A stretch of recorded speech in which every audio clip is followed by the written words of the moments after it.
കേരളത്തിൽ പുതിയ മുന്നണി രൂപീകരിക്കാൻ പി വി അൻവർ. TMCയുടെ നേതൃത്വത്തിൽ ജനകീയ പ്രതിപക്ഷ പ്രതിരോധ മുന്നണി എന്ന പേരിലാണ് കൂട്ടായ്മ. മുന്നണി സ്ഥാനാർത്ഥിയാണ് മത്സരിക്കുന്നതെന്നും ചിഹ്നം തീരുമാനിച്ചിട്ടില്ലെന്നും അൻവർ പറഞ്ഞു.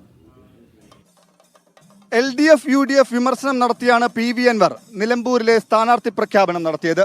ഇരു മുന്നണികളിലെയും അസംതൃപ്തരുടെ വോട്ട് നേടാനാകുമെന്ന പ്രതീക്ഷയിലാണ് വിമർശനം. ഇതിന് പിന്നാലെയാണ് LDF UDF NDA മുന്നണികളെ കൂടാതെ ഈ മുന്നണികളുടെ ഭാഗമല്ലാത്ത ചെറു പാർട്ടികളെ കൂടെ കൂട്ടാൻ പി വി അൻവറിന്റെ ശ്രമം.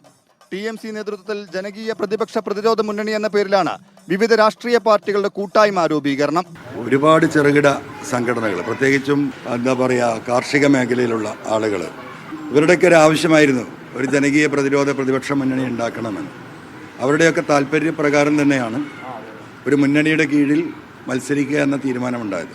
TMC പിന്തുണയ്ക്കുന്ന മുന്നണി സ്ഥാനാർത്ഥി എന്ന നിലയ്ക്ക് മത്സരിക്കാനാണ് പി വി അൻവറിന്റെ നീക്കം. ചിഹ്നം തീരുമാനിച്ചിട്ടില്ലെന്നും TMC ചിഹ്നമായ പൂവും ചെടിയും ചിഹ്നത്തിലോ സ്വതന്ത്ര ചിഹ്നത്തിലോ ആകും മത്സരിക്കുകയെന്നും പി വി അൻവർ പറഞ്ഞു. ചിഹ്നം നമ്മൾ രണ്ട് ചിഹ്നം, അതായത് AITC ഇവിടെ കേരളത്തിൽ രജിസ്റ്റർ ചെയ്തിട്ടില്ല. അതിൻ്റെ ഒരു ടെക്നിക്കൽ പ്രശ്നമുണ്ട്. ഒന്ന് സ്വതന്ത്രനായും കൊടുക്കുന്നുണ്ട്. എന്തെങ്കിലും കാരണവശാൽ AITCയുടെ തള്ളുകയാണെങ്കിൽ സ്വതന്ത്ര ചിഹ്നത്തിൽ മത്സരിക്കും. ആം ആദ്മി പാർട്ടി കേരള ഘടകം ഇതിനോടകം അൻവറിന് പിന്തുണ പ്രഖ്യാപിച്ചു. നാമനിർദ്ദേശ പത്രികാ സമർപ്പണത്തിന് മുന്നോടിയായി നടത്തിയ പ്രകടനത്തിലും ആം ആദ്മി കൊടികളുമായി പ്രവർത്തകർ പങ്കാളികളായി.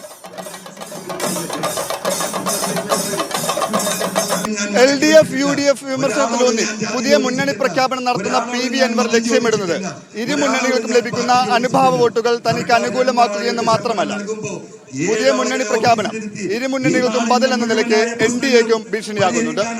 നിലമ്പൂരിൽ നിന്ന് ഷബീർ ഉമർ, ടീം മീഡിയ 1.